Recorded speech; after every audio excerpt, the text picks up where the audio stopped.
लेकिन जम्मू कश्मीर की जहां तक बात है तो यहां पर भी आज का दिन बड़ा इंपॉर्टेंट है और आज सबकी नजरें जम्मू कश्मीर के असेंबली के रूल्स के हवाले से होने वाली एक मीटिंग पर भी रहेंगी, जिसमें बैक टू बैक 3 इजलास हुए हैं और जनवरी के बाद फरवरी में भी पेशरफ्त हुई और आज मजीद पेशरफ्त का इम्कान है। असेंबली रूल्स में तरमीम पर कमेटी जो ऑलरेडी तश्कील दी गई है, उसका एक और इजलास आज मुनक्किद होने जा रहा है और इतलात के मुताबिक ये कमेटी असेंबली रूल्स के हवाले से तजवीज़ करदा जो तरामीम है उसका न सिर्फ जायजा लेगी बल्कि हो सकता है कि आइंदा इजलास से पहले एक बड़ा फैसला भी इस कमेटी की जानिब से आज ही होगा। और तजवीज़ करदा तरमीम क्या सही हैं, तमाम लोगों की तरफ से इस पर इत्तफाक किया जा रहा है या किया जाएगा।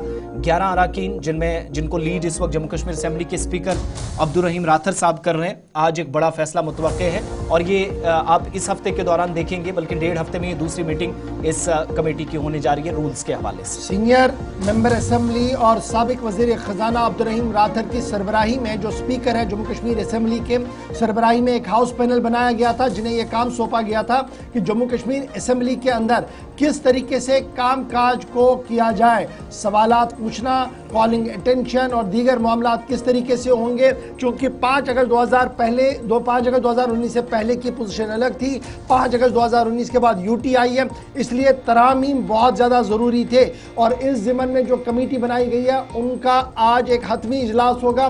बाद दोपहर ये इजलास भी आज जम्मू के अंदर होगा, जिसमें उन तमाम तरामीमों पर हतमी मोहर लग सकती है जिन्हें तश्कील दिया गया है। और ये माना जा रहा है कि अब कोरम को बुलाने के लिए पहले 23 से 25 अफराद का होना लाजमी था, लेकिन अब यूटी के अंदर आप हैं, इसलिए अगर आप कोरम के अंदर 10 मेंबर भी होंगे तो इसको आप कैरी ऑन कर सकते हैं। अगर सिर्फ 10 मेंबर भी ऐवान के अंदर बैठेंगे तो ये डेकोरम माना जाएगा कोरम का और कोरम जो है वो कंटिन्यू करेगा। इस तरीके की इतलात है। हतमी क्या होगा वो जब ऑफिशियल स्टेटमेंट आएगा वो हम आपके सामने रखें। लेकिन गवर्नर को रिप्लेस किया गया जी एलजी, यानी जहां जहां पर वर्ड गवर्नर था उसको रिप्लेस कर दिया गया एलजी से। दाखिला वजारत को लेकर कोई भी या दाखिले मामलात को लेकर कोई भी सवाल नहीं होगा, उसकी भी एक डिटेल वजाहत इस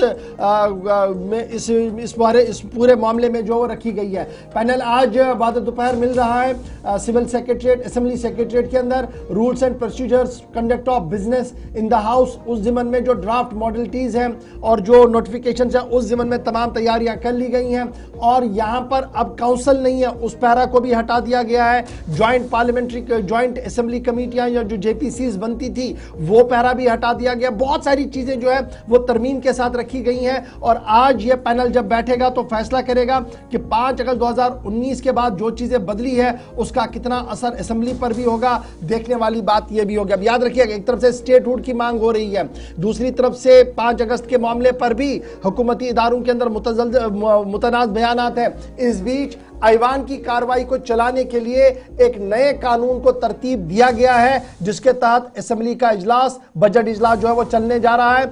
और इन तमाम मामलों के बीच जो सियासी नुकात है उनका यही मानना है कि दिल्ली हनूज दूरस्त। तो ये थी बात जनाब असेंबली की।